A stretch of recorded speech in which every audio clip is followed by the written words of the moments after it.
Salut mesdames et messieurs, merci d'être au rendez-vous de ce journal sur la santé radio-télévision. Commençons cette session d'information par un élément de santé, l'importance de connaître son groupe sanguin. Un médecin nous renseigne là-dessus et conseille à tout un chacun de pouvoir faire des efforts pour être bien informé du groupe sanguin auquel il appartient. Reportage. En fait, son importance, c'est de déterminer beaucoup de choses, entre autres la paternité, bien que la paternité aujourd'hui est devenue quelque chose de terrible, parce que maintenant, là, il faut faire l'ADN pour savoir connaître le vrai père de l'enfant, mais ces groupes sanguins-là entrent dans le cadre des examens prénuptiaux ce jour, ou dans le cadre des examens après un accouchement. Prénuptiaux, c'est-à-dire les jeunes qui cherchent à se marier, avant de faire quoi que ce soit, ils doivent passer par des examens de laboratoire pour savoir si les groupes sont compatibles à leur mariage, pour savoir si la progéniture qui va venir, c'est-à-dire les enfants qui vont naître, ne vont pas souffrir d'un groupe quelconque, c'est-à-dire d'un défaut de groupe ou d'un déficit quelconque. Mais ce groupe-là, c'est une histoire globale parce qu'il y a des sous-groupes où nous allons déterminer par exemple les maladies drépanocytaires, par exemple l'anémie SS, parce que cette anémie SS, vous aurez des enfants, ou un certain pourcentage d'enfants aura des transfusions chroniques, un traitement qui ne sera pas quelque chose de facile, parce que ça sera quotidien. Et donc il faut éviter que ces enfants-là, ou cette progéniture-là souffrent de cette maladie-là, parce que les parents aussi, bien qu'ils auront assez de moyens, parce que Dieu a toujours permis que les gens qui se marient aient suffisamment de moyens pour faire vivre leurs enfants, pour élever des enfants, mais quand cela ne tienne, Dieu ne donne pas de l'argent pour que les enfants qui naissent soient soignés à tout moment, parce que les enfants ont besoin de la vie aussi, une bonne vie. Donc c'est aux parents de prévenir et de faire en sorte que les enfants naissent en bonne forme, c'est-à-dire avec un bon groupe sanguin. Voilà ce que je peux dire par rapport au groupe sanguin, son importance. Et ce qui est vrai, il y a certains groupes, même pour les mamans, qui sont vulnérables. C'est comme ça que même si on a fait un groupe sanguin avant, ou il est préforé avant le mariage, il faut encore faire des examens avant de concevoir, c'est-à-dire des examens préconceptuels, lesquels examens vont déterminer si la femme sera à même de bien porter son enfant, du feu de sa conception, parce qu'il y a des femmes très fragiles, de par leur groupe sanguin aussi. Une anémique SS par exemple, elle sera vulnérable pendant toute sa grossesse, et donc il faut être prudent. Et les cliniciens que nous sommes, nous devons être vigilants pour connaître quand même le groupe et les sous-groupes de femmes qui vont concevoir, qui vont accueillir un fœtus et qui vont porter ce fœtus pendant 9 mois et qui auront à accoucher, et pour que pendant la grossesse et pendant l'accouchement, il n'y ait pas de problème. Autre chose à présent, mesdames et messieurs, sur le plan alimentaire, dans nos marchés, un fruit fait la loi ces derniers temps. Il s'agit de l'ananas. Quels sont les bienfaits dont on bénéficie en consommant l'ananas, mesdames et messieurs? Une fois de plus, c'est ce que nous dit ces reportages. Suivez. L'ananas, fruit tropical par excellence, est offert toute l'année dans nos supermarchés. Originaire d'Amérique du Sud, il se cuisine aussi bien dans les desserts que dans des plats sucrés salés. Riche en vitamines et minéraux, il apporte une multitude de bienfaits pour la santé. Lors de sa récolte, l'ananas est composé d'une écorce épaisse dont la couleur va du vert au marron en passant par le rose. Cette écorce renferme une chair sucrée de couleur jaune. Il est surmonté d'une couronne de feuilles vertes. Un ananas pèse en moyenne 1,8 kg. Riche en eau et en fibres, l'ananas est un aliment de choix en période de perte de poids. Une portion correspond à 150 g d'ananas frais. L'ananas a comme valeur nutritive les protéines, les lipides, les glucides, l'eau, les fibres, vitamine C, vitamine B1, vitamine B6, magnésium, potassium et enfin le phosphore. Signalons que le parfum d'un ananas est un bon indicateur de son degré de maturité et de sa teneur en sucre. Il devrait être plein et fruité, mais pas trop prononcé, signe probable d'un début de fermentation. Les experts en nutrition et diététique pensent que la consommation excessive d'ananas facilite la bonne croissance de notre organisme. Cette consommation réduit également les taux élevés de la graisse qui perturbent parfois la bonne croissance de notre organisme. Il est donc judicieux de consommer régulièrement l'ananas en période où il surabonde nos marchés.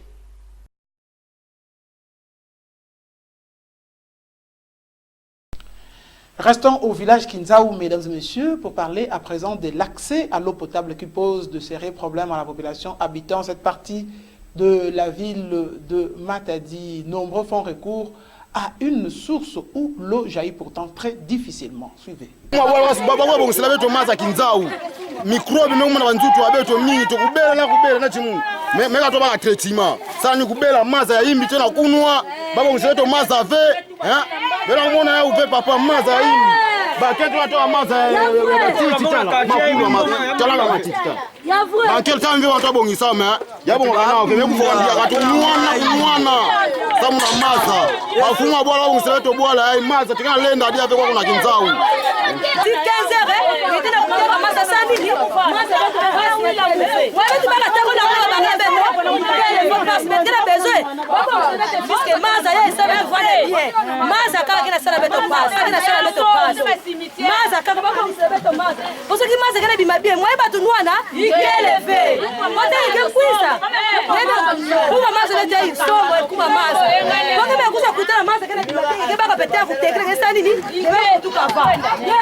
Combien de routes restent en bon état dans la ville de Matadi? C'est la question que se pose ce reportage que nous vous proposons, qui nous parle de l'état très dégradé de l'avenue Palabala qui mène au rond-point Belvédère. Nous sommes dans la commune de Mvouzi.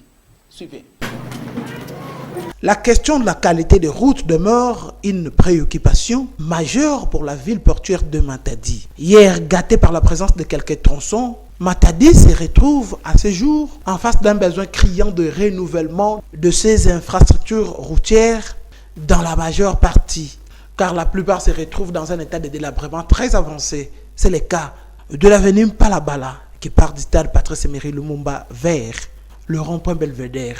C'est une route pourtant bétonnée qui ne posait aucun problème de circulation il y a quelques années. À ce jour, les trous sont partout, si bien que cet axe devient même visiblement impropre à la circulation. À quand penserait-on à sa réhabilitation? C'est la question que se pose la population habitant cette partie du chef-lieu de la province du Congo central. Insalubrité pour boucler complètement cette page locale. Tout un tas d'immondices sur la chaussée, c'est à quelques mètres du rond-point stade Patrice Emery Lumumba. Les ordures retrouvées sur place par nos reporters viennent d'un caniveau pourtant curé. C'est l'évacuation donc de ces impuretés qui pose problème. Suivez. Après le curage des caniveaux pose problème à Matadi. Dans plusieurs endroits sur l'ensemble de 3 communes, les ordures traînent sur la chaussée. Pourtant, le curage des caniveaux demeure une initiative louable. Cependant, ce qui pose problème, ce sont les dispositions qui feraient en sorte qu'une fois curé des caniveaux, que les ordures ne traînent pas sur la place publique. C'est le cas de ce qui se passe sur l'avenue Palabala, non loin du bâtiment Glody, à quelques mètres du rond-point stade Patrice Emery Lumumba. Une présence des immondices qui rend cet endroit insalubre, en dépit du fait que c'est très fréquenté. Pourquoi cet état des choses s'interroge quelques Matadiens rencontrés sur place. Dans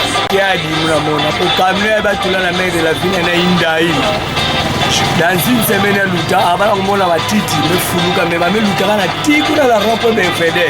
vous avez ma tite, on a mis comme donc il y a Gukatula, Gukatula, Gukatula, Gukatula, Vetona Baoussavo. Cognon sont tombés la carte ma tite, il y a tout bagué, ville et matade, maire de la ville de Tindale.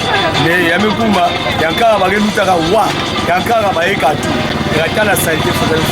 Il y a un médire, chance où Yankara Mfula, mais à Nova Bakera, c'est le boucher, Mazana Kitagé, Razegana, Puna, Yana Kitarapuna. Il y a un médire à Balmausa Katina PC. 2 mois dans le passé, il y a ça de passer tout la salité. Place que béton, tout place que pavement. Ni ni bikana. Béton faut mon na propre. Mais même quand tout la doti, salité que kama titi feti ba salité que fana ya ouvre propre. Place que doti, quand il me kata salité, faut bikana propre. Place que pavement ciment, quand même kata matiti, faut bikana propre. Ina ku raser ba ke raser ke. Donc coin pa ba ke coimpera matiti, ina ku katula veni. Ya ouvre. Et tant que camion qui est là-bas, tu peux les gars à Katou, à Bikombo, Sokel. Là, c'est la Katou, ma petite, tu peux dire la propre, au béton qui va. Fin de cette page locale, mesdames et messieurs, place à présent à la page internationale. L'essentiel de ce qui se passe au-delà des frontières de la République démocratique du Congo. C'est dans un condensé que nous allons le suivre grâce à cette réalisation que nous propose Solvin Bakou. Suivez. Donald Trump est arrivé à Davos, auréolé de son succès dans la guerre commerciale qui oppose les États-Unis à la Chine. Le 50e Forum économique mondial est pour lui l'occasion de défendre sa stratégie économique.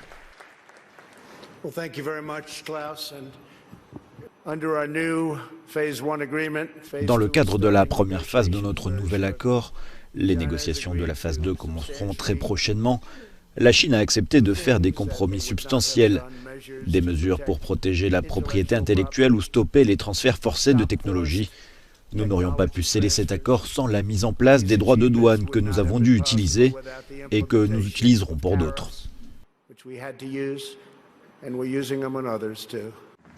Fidèle à sa politique de l'America First, Trump veut profiter de cette trêve entre les deux premières puissances économiques mondiales pour asseoir le rayonnement international de son administration. Nous tirerons notre force des gloires du passé et nous ferons de la grandeur notre mission commune pour l'avenir. Ensemble, nous rendrons nos nations plus fortes, nos pays plus sûrs, nos cultures plus riches, nos peuples plus libres et le monde plus beau que jamais.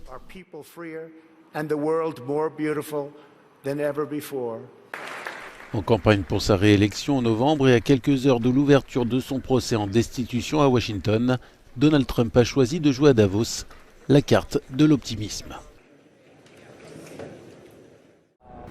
C'était une démonstration de force contre de nouvelles mesures de contrôle des armes à feu en Virginie. Des dizaines de milliers d'Américains pro-armes, en grande majorité des hommes blancs et armés jusqu'aux dents, en tenue commando pour certains, se sont rassemblés à Richmond en Virginie. Ils s'opposent à une nouvelle législation portée par les démocrates au pouvoir dans l'État de Virginie. Toute tentative pour contrôler la prolifération des armes à feu est toujours un point de crispation dans le débat national américain qui émerge à chaque tuerie. Le rassemblement avait été placé sous haute surveillance de peur de dérapage. On est venu simplement pour montrer notre solidarité à nos frères de Virginie. Il n'y a rien de mal à cela. Il ne devrait rien avoir de mal à ça. Notre nation est fondée sur les armes à feu. Et la manifestation s'est déroulée pacifiquement. Je suis né et j'ai été élevé ici et je ne veux pas que le gouvernement me prive de mes droits, de ma liberté, de mon droit divin à assurer ma protection. Le président américain, le républicain Donald Trump, a évidemment soutenu les manifestants, tweetant que les démocrates de Virginie travaillaient dur pour les priver du second amendement et que ce n'était qu'un début, terminant par un vote des républicains en 2020. La nouvelle réglementation démocrate interdirait d'acheter plus d'une arme de poing par mois. Les antécédents judiciaires des acheteurs seraient réclamés. Elle permettrait aux autorités locales d'interdire les armes dans les bâtiments et les parcs publics. Elle permettrait aussi à un juge de saisir les armes d'individus considérés comme dangereux. Rien de contestable donc du point de vue européen. La Virginie, État frontalier de la capitale Washington, est passée en novembre dernier dans l'escarcelle des démocrates. Ils avaient alors promis de s'attaquer au laxisme qui entoure le contrôle des ventes d'armes, notamment après le choc provoqué par la tuerie de Virginia Beach qui avait fait 12 morts en mai 2019.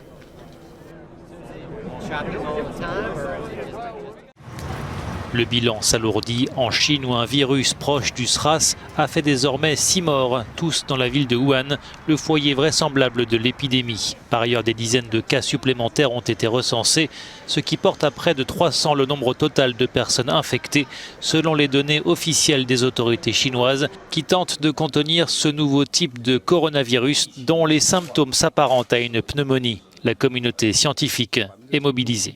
On sait tout d'abord que 95% des cas de contamination sont liés à la ville de Wuhan. Par ailleurs, la transmission du virus entre humains a été confirmée à 2 endroits. Autre élément important, ce sont les contagions parmi le personnel médical. 14 membres du personnel soignant en relation avec des patients souffrant du coronavirus ont été infectés. L'épidémie s'étend. Des cas sont recensés dans plusieurs grandes villes chinoises, dont Pékin et Shanghai, ainsi que dans des pays voisins, Japon, Corée du Sud, Thaïlande. Et un premier cas suspect a été identifié en Australie. Un homme rentré récemment de la ville de Wuhan. Les autorités sanitaires australiennes veillent au grain. Des analyses sont en cours pour déterminer si l'individu a contracté le virus en question. On ignore à ce stade s'il s'agit du virus en question. La Chine a donné les caractéristiques à l'OMS et on a besoin d'obtenir la souche primaire pour combattre ce type de coronavirus. On devrait l'obtenir d'ici quelques jours. Ce virus rappelle le SRAS, le syndrome respiratoire aigu sévère qui avait fait près de 800 morts en Chine continentale et à Hong Kong au début des années 2000. L'inquiétude est palpable en Chine alors qu'approchent les festivités du Nouvel An lunaire, une période de chassés-croisés intense dans les transports. Ainsi, mesdames et messieurs, ce journal a pris fin. Merci donc de l'avoir suivi et merci à la grande équipe rédactionnelle de Sarah TV qui s'est employée à sa réalisation. D'ici là, portez-vous bien. Bonne suite de programmes chez nous. Au revoir.